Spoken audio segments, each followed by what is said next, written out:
हाय, कैसे हैं आप सब? होपफुली सब बहुत अच्छे होंगे। यार आज मैं आपके लिए एक बहुत इंटरेस्टिंग कार लेके आई हूँ। लेकिन इस कार को स्टार्ट करने से पहले थोड़ा सा बैक गियर लगाते हैं, बात करते हैं इस कार के बारे में। जब ये गाड़ी इंडिया के अंदर आई थी ना, इसका नाम है पजेरो। तो इसने आप सबको पता है कि 20 साल इंडिया के अंदर रूल किया था, इस मार्केट को पूरा का पूरा कंट्रोल कर रखा था इसने। और इसके आगे पीछे आपको कोई और कार दिखाई नहीं देती थी। लेकिन विद टाइम ये लोग ज्यादा चेंजेस नहीं कर पाए और वहां पर जाके इसकी जगह ले ली हमारी फॉर्च्यूनर जैसी गाड़ियों ने। एंडेवर का नाम भी हम कहीं ना कहीं ले सकते हैं। और ये गाड़ी बिल्कुल आउटडेटेड हो गई। लेकिन आज के डेट में अगर हम लोग बात करें, ग्लोबल मार्केट की अगर हम लोग बात करते हैं, तो गाड़ी के अंदर बहुत सारे चेंजेस किए गए हैं, बहुत सारे फीचर्स एड ऑन किए गए हैं, इसके लुक्स के ऊपर बहुत जबरदस्त काम किया गया है। जहां पर अगर मैं आज की डेट में इस गाड़ी को देखती हूँ ना, तो मुझे फॉर्च्यूनर जैसी गाड़ियां इससे काफी पीछे दिखाई देती है। क्यों पीछे दिखाई देती है, डिस्कशन करेंगे हम उसके ऊपर। और क्या हमें ऑफर करती है पजेरो स्पोर्ट, बात करते हैं उसके ऊपर। क्या प्राइस है और इंडिया में कितने टाइम में ये गाड़ी आने वाली है या नहीं आने वाली है, उसके ऊपर भी डिस्कशन करेंगे। फ्रंट से अगर हम लोग बात करते हैं तो यहाँ पर आपको एलईडी हेडलैम्प्स मिलते हैं और बहुत स्लीक डिजाइनिंग के साथ हैं। यहाँ पर जो डीआरएल है ये आपको काफी स्टाइलिश लगने वाला है। यहाँ तक तो नॉर्मल डिजाइन लगेगा, लेकिन जो यहाँ पे थोड़ा सा क्रिस्टलाइन इसको लुक दिया गया ना, वो मुझे बहुत अपीलिंग लग रहा है। और ये आपका रिफ्लेक्ट करता है क्रोम के साथ। तो जैसे मैं सामने से खड़े होकर देख रही हूँ तो ऐसा लग रहा है कि आपको लाइट नीचे की तरफ भी दी गई है, जो बहुत प्यारा अपील दे रहा है। यहाँ पर आपका बहुत अच्छा खासा क्रोम का यूज आपको दिखाई देगा और जो सराउंड कर रहा है आपके कॉर्नरिंग लैंप्स को। क्रोम का अगर आपको यहाँ पर बहुत ज्यादा यूज दिया गया है, तो इन्होंने यहाँ पर ग्रिल में इसको काफी सेटल कर दिया है। यहाँ पर आपको सिल्वर में ग्रिल मिलती है जो काफी यूनिक डिजाइनिंग के साथ है। और अगर इसको क्रोम में दिया जाता तो मुझे नहीं लगता दोस्त ये इतनी ज्यादा आपको अपीलिंग लगने वाली थी। गाड़ी बहुत ज्यादा आपको फ्लैशी लगती है और बहुत ज्यादा ओवर हो जाता। यहाँ पर आपको पार्किंग सेंसर दिए गए हैं। इस पर्टिकुलर वेरिएंट में आपका कैमरा मिसिंग है, लेकिन पजेरो स्पोर्ट में आपको 360 डिग्री पार्किंग कैमरा भी ऑफर किया जाता है। नीचे के प्रोफाइल में अगर हम आएंगे, लोअर बम्पर का पार्ट अगर आप देखेंगे तो ये आपको काफी स्पोर्टियर लगेगा, काफी स्टाइलिश लगेगा। और आपको थोड़ा सा यहाँ पे पता चल रहा होगा कि इस कार के अंदर किट ऐड किया गया है जो इसकी ब्यूटी को और ज्यादा एनहांस कर रहा है। Car is looking super fab, बहुत ही ज्यादा अमेजिंग लग रही है। फ्रंट प्रोफाइल आपको बहुत जबरदस्त लगेगी, इससे आपको प्यार होने वाला है। साइड प्रोफाइल की अगर हम लोग बात करते हैं तो यहाँ पर आपको 18 इंच अलॉय व्हील्स मिल जाते हैं। ये आपको ड्यूअल शेड में मिलेंगे, silver and black piano finish का पे बहुत स्मार्ट यूज किया गया है। डायमंड कट अलॉयज हैं ये। बिग साइज ORVM आपको मिल जाते हैं जो कार के साइज के अकॉर्डिंग बहुत जस्टिफाइड आपको लगेंगे। यहाँ पर आपको एलईडी स्ट्रिप दी गई है जो आपका टर्न इंडिकेटर है। अगर आप वेरिएंट लेंगे 360 डिग्री कैमरा वाला तो आपको यहाँ पर कैमरा मिल जाएगा जो आपको इस पर्टिकुलर वेरिएंट में मिसिंग लगने वाला है। क्रोम डोर हैंडल्स आपको मिल जाते हैं विद रिक्वेस्ट सेंसर और ये आपको दोनों साइड पे मिलते हैं, ड्राइवर साइड पे भी और पैसेंजर साइड पे भी। और पीछे मूव करेंगे तो आप देखेंगे यहाँ पर आपको रूफ रेल मिलते हैं, आपको नीचे के साइड में स्टेप पैडल्स मिल जाते हैं इस कार के अंदर। फ्यूल टैंक की बात करेंगे तो जो आपका फ्यूल टैंक है वो आपका प्लेस किया गया है टुवर्ड्स पैसेंजर साइड। ये कार आपको अभी फिलहाल के लिए सिर्फ डीजल में अवेलेबल है, पेट्रोल में ये गाड़ी नहीं है। फ्यूल टैंक की कैपेसिटी की बात करेंगे इट इज 68 लीटर्स और अगर इसकी माइलेज की हम लोग बात करेंगे तो as per ARAI it is 13.5। Back profile में आप नोटिस करेंगे तो आपको सबसे ऊपर मिलता है शार्क फिन एंटीना। ये बहुत ज्यादा स्पोर्टियर सा हमें स्पॉइलर मिल जाता है, डिफॉगर है, वाइपर है। क्रोम का अगेन बहुत स्टाइलिश तरीके से, सटल तरीके से यूज किया गया है। नीचे का अगर आप लोअर बम्पर पार्ट देखेंगे तो अगेन जैसे फ्रंट में आपको काफी स्पोर्टियर लग रहा था, काफी अग्रेसिव लग रहा था, यहाँ पर भी ये उसी टाइप से लगता है। कार की लुक आपको जबरदस्त लगेगी कार के बैक प्रोफाइल से भी। यहाँ पर मेंशन किया गया है पजेरो स्पोर्ट और आपको बहुत ही ज्यादा स्टाइलिश यहाँ पर एलईडी टेल लैंप्स मिलते हैं जिसकी डिजाइनिंग आपको काफी अपीलिंग लगेगी। और इनफैक्ट अगर ह्यूज साइज एसयूवीज होती है ना तो उसमें इसी तरीके का प्लेसमेंट मुझे पर्टिकुलरली बहुत ज्यादा पसंद है। चलिए आप चलते हैं इसके बूट में। ये आपका 7 सीटर व्हीकल है और अगर आपकी सारी सीट्स अपराइट पोजीशन में हैं तब भी आपके पास बैक में जगह है, आप अपना सामान रख सकते हैं। नीचे के साइड में नोटिस करेंगे तो यहाँ पर आपके पास जैक एंड टूल किट के लिए जगह दी गई है। और बहुत सारा सामान तो नहीं आएगा यार, मतलब छोटे छोटे बैग्स रख सकते हो आप, छोटे साइज का लगेज आ जाएगा, इतना सामान आ जाएगा। और अगर ज़्यादा स्पेस क्रिएट करना है तो आपको सिंपली इसको डाउन करना पड़ेगा। मुझे समझ नहीं आता ये टोयोटा और इनको दिक्कत क्या है। आजकल तो यार इतना एडवांस हो गया है, यहाँ पे बटन्स वगैरह दे सकते हैं ताकि हमारी सीट्स डाउन हो जाए, लेकिन नहीं, ये लोग अभी भी इसी के पीछे पड़े हैं। ये मैनुअली है आपका, ऐसे ही लगे रहो इसको खींचने में और बंद करने में। But car is really superb. चलिए अब चलते हैं इसके रियर में और देखते हैं वहाँ हमें क्या क्या चीज़ें ऑफर की गई हैं। रियर प्रोफाइल में अगर आप देखेंगे तो सबसे ज़्यादा अच्छा आपको जो इस कार में लगने वाला है वो है इस कार का थीम।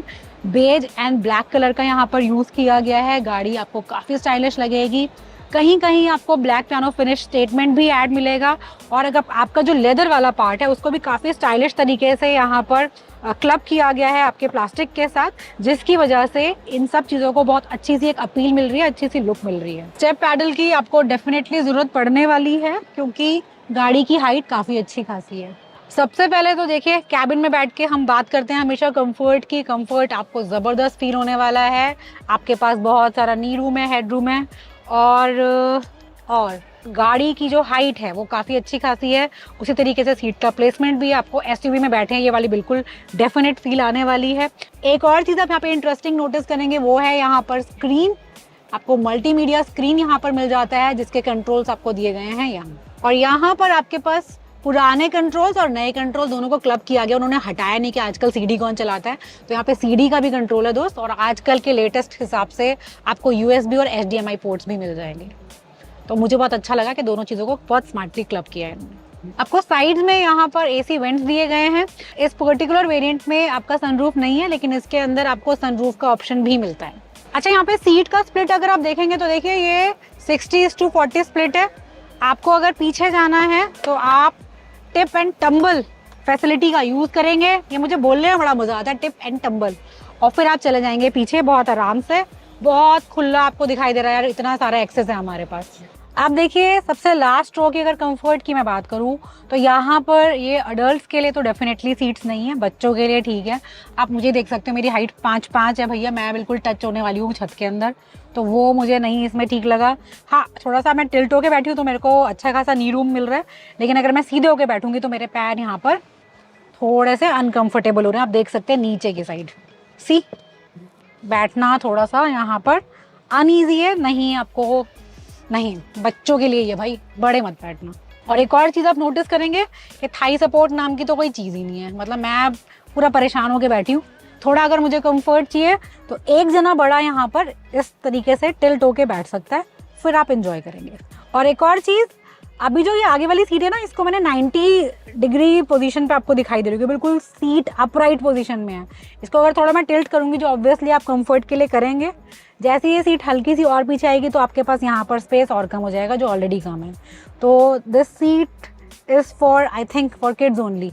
आई थिंक नहीं, आई एम श्योर, बड़ों के लिए बिल्कुल नहीं है। अब यहाँ पर हम लोग बात करेंगे अपनी फॉर्च्यूनर की। देखिए ये कुछ बेसिक चीज़ें हैं जो बहुत प्रैक्टिकल चीज़ें हमें चाहिए होती हैं गाड़ी में, कि हम लोग अगर ज़्यादा लोग हैं, 7 सीटर ले रहे हैं तो ऑब्वियसली हम लोग बैठने के लिए ही ले रहे हैं। यहाँ जैसे मैंने बोला कि बिल्कुल बच्चों के लिए सीट है, बड़ों के लिए नहीं है, लेकिन फॉर्च्यूनर में इस चीज़ का ध्यान रखा गया है। वहाँ पर आप लास्ट रो में भी बहुत कंफर्टेबली बैठ सकते हैं। और जिन लोगों के पास है वो बिल्कुल रिलेट करेंगे कि इस टाइप से अनईजीनेस आपको उस कार में फील नहीं होती है, specially in the last row. अब चलते हैं फर्स्ट रो में और देखते हैं हमें वहाँ क्या क्या चीज़ें ऑफर की गई हैं। फ्रंट डोर में अगर हम लोग देखेंगे तो आपको सारे यहाँ पे पावर विंडो कंट्रोल्स मिल जाते हैं। जो ड्राइवर वाला है वो आपका single touch up and down के साथ है। यहाँ से आप इसको लॉक भी कर सकते हैं। क्रोम डोर हैंडल आपको मिल जाते हैं और नीचे आपके पास बॉटल होल्डर के लिए जगह दी गई है। ओवरऑल आपको डिसेंट सा लगेगा, बहुत ज़्यादा मॉडर्न नहीं मैं इसको बोल सकती। कुछ चीज़ें मुझे मिस लग रही है, जैसे मेमोरी सीट एडजस्टमेंट वगैरह दे सकते थे, क्योंकि गाड़ी का प्राइस काफ़ी अच्छा खासा है। सीट एडजस्टमेंट यहाँ पर आपको इलेक्ट्रिक दी गई है and that is with height adjustment. Car के इंटीरियर की अगर हम लोग बात करते हैं तो ये आपको बहुत ज़्यादा सुपर टेकी नहीं लगेगा, थोड़ा पुराना सा मुझे लग रहा है, जैसे रेगुलर पुरानी गाड़ियों में आता था वैसा ही आपको मिलेगा। लेकिन हाँ, थोड़ा लुक को एनहांस किया गया है, थोड़ा सा आपको दिख रहा होगा कि यहाँ पे वी शेप को थोड़ा सा यूज़ करने की कोशिश की गई है। स्क्रीन साइज़ की अगर हम लोग बात करेंगे तो दोनों आपके 8 इंच के हैं, इंफोटेनमेंट भी और आपका इंस्ट्रूमेंट क्लस्टर भी। जो आपका इंफोटेनमेंट है ये आपका ब्लूटूथ कनेक्टिविटी के साथ आता है और यहाँ पर आपको एप्पल कारप्ले, एंड्रॉयड ऑटो, ये दोनों मिलते हैं। इंस्ट्रूमेंट क्लस्टर की अगर हम लोग बात करेंगे तो यहाँ पर आपको full on digital instrument cluster मिलता है ग्राफिक डिस्प्ले के साथ, जो आपकी स्पीड को, आपके आरपीएम को, आपकी ट्रिप, एवरेज, टायरट्रॉनिक्स, ये सारी रीडिंग्स को बहुत क्लैरिटी से दिखाता है। साइड में भी आपको जो ये 2 स्क्रीन दिखाई दे रहे हैं ये भी आपको काफ़ी सारी रीडिंग्स प्रोवाइड कर रहे हैं। स्टीयरिंग की अगर हम लोग बात करते हैं तो ये आपका लेदर रैप्ड स्टीयरिंग है, क्रूज कंट्रोल के साथ आपको मिलता है। बाकी इंफोटेनमेंट के कुछ कंट्रोल्स आपको मिल जाते हैं। यहाँ पर आपको नॉर्मल क्रूज कंट्रोल मिलता है, ये गाड़ी आपको अडास के साथ भी अवेलेबल है, जहां पर आपका जो क्रूज कंट्रोल है वो आपका अडेप्टिव हो जाएगा। कुछ फीचर्स उसमें ऐड हो जाएंगे, जैसे आपको कोलिजन कंट्रोल वार्निंग मिल जाती है, आपको इमरजेंसी ब्रेकिंग मिल जाएगी, आपको रियर क्रॉस ट्रैफिक अलर्ट मिल जाता है। बहुत सारे ऐसे फीचर्स हैं जो इन टर्म्स ऑफ सेफ्टी बहुत रिक्वायर्ड हैं, तो उसके लिए आपको थोड़े से ज़्यादा पैसे और खर्च करने पड़ेंगे। थोड़े से तो नहीं यार, करने पड़ेंगे पैसे खर्च, तो आपको वो फीचर्स आपके ऐड हो जाएंगे। बाकी अगर हम लोग बात करें तो यहाँ पर आपके पास वायरलेस चार्जर नहीं दिया गया है, थोड़ा सा डिजाइन यहाँ पर ऐड किया गया जो काफी अच्छा लग रहा है आपके पास। गियर लीवर आपको कुछ इस तरीके से मिलता है, अच्छा लग रहा है काफी, और बिग साइज का आपको दिया गया है। ये 6 स्पीड ऑटोमेटिक ट्रांसमिशन के साथ गाड़ी आपको मिलती है। यहाँ पर आपका इलेक्ट्रॉनिक पार्किंग आपको मिल जाती है और ऑटो होल्ड बटन आपको दिया गया है। यहाँ पर स्पेस की अगर हम लोग बात करें तो सेंटर कंसोल में हमारे पास यहाँ पर छोटा सा स्टोरेज है आपके हैंडरेस्ट में, और जो आपका ट्रे है और ये डिटैचेबल है, नीचे के साइड में भी आपको स्टोरेज मिलता है। और इसके अंदर कोई कंट्रोल्स आपको नहीं मिलेंगे, जैसे यूजुअली हमें आजकल आदत हो गई है कि अंदर भी हमें काफ़ी सारे कंट्रोल्स दिए जाते हैं, जैसे हमारा 12 वोल्ट का चार्जिंग सॉकेट मिल जाए या USB मिल जाए, टाइप सी मिल जाए। इनफैक्ट अगर मैं देख रही हूँ इस कार में तो अभी तक मुझे टाइप सी पोर्ट कहीं पर भी नहीं मिला है। USB पोर्ट आपको एक यहाँ पर दिया गया है। ग्लव बॉक्स की अगर हम लोग बात करते हैं तो ग्लव बॉक्स आपको लॉक ऑप्शन के साथ मिलता है और इसके अंदर आपका डिसेंट साइज दिया गया है, अच्छा खासा सामान आ जाएगा। इन टोटल अगर मैं कंपेयर करती हूँ पजारो स्पोर्ट को किसी और कार से, आजकल की किसी भी हाईटेक कार से, तो देखिए अगर हम इसका अडास वाला वर्जन लेते हैं तो वहाँ पर आपको काफ़ी सारी चीज़ें ऑफर हो जाएगी। आप सनरूफ वाला वर्जन लेते हैं जिसके अंदर वही वाला वर्जन है जिसके अंदर आपको अडास भी मिल रहा है, सनरूफ भी मिल रहा है, 360 डिग्री पार्किंग कवरेज भी मिल रही है। तो कहीं ना कहीं हम बोल सकते हैं कि अडास की वजह से ये गाड़ी आपकी जो फॉर्च्यूनर है उससे काफ़ी आगे हो जाती है। लेकिन अगर हम बेसिक वाले वेरिएंट के ऊपर आ जाते हैं तो वहाँ पर आपको इतनी कुछ खास चीज़ें नहीं मिलेगी। वहाँ पर मुझे लगता है कि Fortuner is still the winner.